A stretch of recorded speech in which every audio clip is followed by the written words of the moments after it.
Walter Tremblay et Fils, c'est une ferme située au Saguenay-Lac-Saint-Jean. Nous sommes en affaires dans la production de pommes de terre depuis maintenant 42 ans.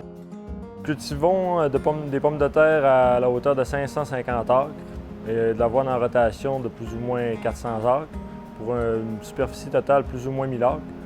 Quand mon père a décidé d'avoir une ferme, j'avais 17 ans.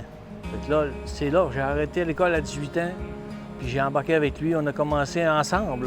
Dans l'expérience de la ferme, on a commencé ensemble. Fait que lui c'était un fonceur. Il misait beaucoup sur les terres, il achetait des terres, il essayait de regrandir tout le temps, puis il fait de la terre neuve. Quand on dit faire de la terre neuve, c'était faire déboiser, il faisait labourer, puis ça prenait plusieurs années. Là. J'ai commencé à travailler avec mon grand-père et mon père, j'étais pas grand. On conduisait des tracteurs, puis je pensais pas avoir la piqûre comme je l'ai eue. À force de travailler la terre, puis de regarder mon grand-père et mon père m'inculquer leur passion, en grandissant, j'ai appris que c'était un beau métier, c'était valorisant de travailler la terre puis de nourrir la population aussi. Acheter et vendre des patates, c'est un métier, mais d'en cultiver, c'est un autre. Quand Maxime est arrivé, c'était comme le timing était bon, si on peut dire l'expression, parce que là, l'avenue des GPS arrivait, puis toute l'informatique arrivait en même temps. On parle à peu près d'une douzaine, quinzaine d'années. Quand tu arrives pour dire programmer d'un champ pour tout faire les semences, avec les caps et tout, là, le papa il se tassait un petit peu puis il laissait plus de place. Puis, On commence les récoltes environ le 15 septembre. Là.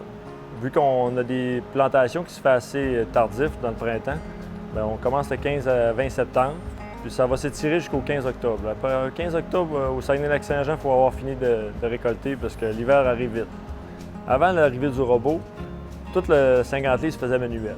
L'emballage du sac, la pelletisation du sac, ça prenait une personne qui emballait, une personne qui pilait. Puis là, il se rotationnait entre les deux, mais c'est deux jobs quand même physiques.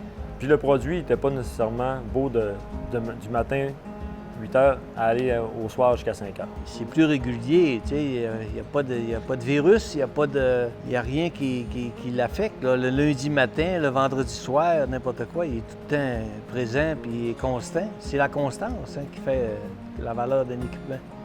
Il y avait un nouveau programme du gouvernement avec le MAPAC qui nous aidait à automatiser les centres dans l'alimentation.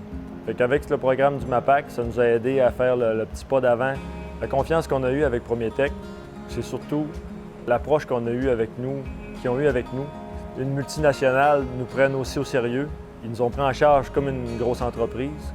Ils voulaient développer autant que nous le nouveau robot pour la pelletisation de 50 livres. Toute l'installation s'est bien déroulée. Ils sont arrivés, l'équipement était déjà préseté.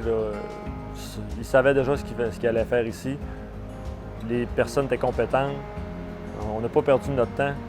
Puis ça a été un match parfait. Là. Les deux côtés travaillaient ensemble. Moi, j'aime ça continuer ce que mon père faisait. Puis là, présentement, mon garçon, il continue ce qu'on a commencé ensemble. C'est sûr que c'est valorisant pour moi. Là, je vois toute la ferme devenir de plus en plus moderne. C'est la même ferme qu'on avait. Là, lui, son garçon s'en vient dedans. Depuis que je suis tout petit, quand j'étais jeune, mon père il m'amenait des fois à sa ferme avec lui, puis il faisait découvrir la machinerie et les patates. Là. C'est spécial, là. Ouais, comment ça évolue. Au début, ça commençait par tout le monde à la main, puis là, c'est rendu avec des robots partout, puis c'est encourageant de reprendre la ferme. Là. Quand on sait qu'il y a 65 % des entreprises ne font pas 3 générations. Là, on est rendu à notre 3e génération. Là, si je peux voir la 4e, ça va être encore plus beau. La patate, c'est vieux, puis ça évolue de plus en plus, puis ça va continuer d'évoluer.